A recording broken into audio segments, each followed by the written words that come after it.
Ballonnement chronique, 5 causes invisibles que personne ne t'explique vraiment. Tu manges correctement. Tu fais attention à ton alimentation. Tu évites les excès. Et pourtant, ton ventre gonfle après les repas. Tu te sens tendu. En fin de journée, tu as parfois l'impression d'avoir avalé un ballon. Si cela t'arrive régulièrement, ce n'est pas normal. Les ballonnements chroniques sont un signal. Et très souvent, la vraie cause est invisible. Aujourd'hui, on va comprendre pourquoi ton ventre gonfle, même si tu manges sainement. D'abord, il faut comprendre ce qu'est réellement un ballonnement. Un ballonnement, ce n'est pas simplement du gaz. C'est souvent une fermentation excessive, une digestion incomplète, une inflammation légère ou un déséquilibre bactérien. Le gaz en lui-même n'est pas le vrai problème. La vraie question est la suivante. Pourquoi ton corps en produit-il trop? Première cause invisible, un microbiote déséquilibré.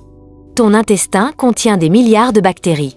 Quand cet équilibre est perturbé, certaines bactéries fermentent excessivement les fibres et produisent plus de gaz que nécessaire. Ce déséquilibre peut être provoqué par les antibiotiques, le stress chronique, une consommation élevée de sucre, un manque de diversité alimentaire ou une alimentation trop transformée. Prenons un exemple simple. Une personne mange très sainement, légumes, légumineuses, céréales complètes. Mais elle souffre de dysbiose, c'est-à-dire d'un déséquilibre de son microbiote. Résultat, ces fibres pourtant saines fermentent trop et provoquent des ballonnements. Elle pense alors que les légumes sont le problème. En réalité, le problème est l'équilibre bactérien.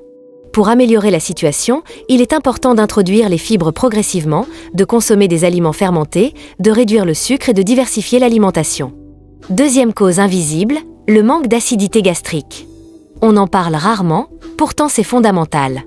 L'estomac doit produire suffisamment d'acide pour dégrader les protéines, éliminer les bactéries indésirables et déclencher correctement la digestion. Si l'acidité est trop faible, les aliments stagnent. Ils fermentent plus bas dans l'intestin et produisent davantage de gaz. Le stress chronique est l'une des principales causes de baisse d'acidité. Par exemple, tu manges un repas riche en protéines. 2 heures plus tard, tu ressens une lourdeur et un gonflement. Tu penses que la viande ne te convient pas. Mais le problème peut venir d'une digestion incomplète liée à un manque d'acide. Pour soutenir la digestion, il est essentiel de mâcher lentement, de manger dans un état calme, d'éviter de boire en excès pendant le repas et d'utiliser éventuellement des plantes amères digestives. Troisième cause invisible, les intolérances alimentaires subtiles. Il ne s'agit pas d'allergies sévères, mais de sensibilité chronique. Les plus fréquentes concernent le lactose, le gluten non cœliaque, le fructose ou certains sucres fermentés cibles appelés FODMAPS. Ces substances mal digérées attirent de l'eau dans l'intestin et sont fermentées par les bactéries, ce qui augmente la production de gaz. Prenons un exemple courant. Une personne consomme un yaourt tous les jours pour améliorer son microbiote. Mais elle présente une légère intolérance au lactose. Le ballonnement devient quotidien et elle finit par penser que c'est normal. La clé ici est l'observation. Tenir un journal alimentaire peut permettre d'identifier des schémas récurrents. Quatrième cause invisible, le stress chronique et le système nerveux. L'intestin est directement connecté au cerveau. On parle d'axe intestin-cerveau. Lorsque tu es stressé, la digestion ralentit, la motilité intestinale se modifie et la fermentation augmente.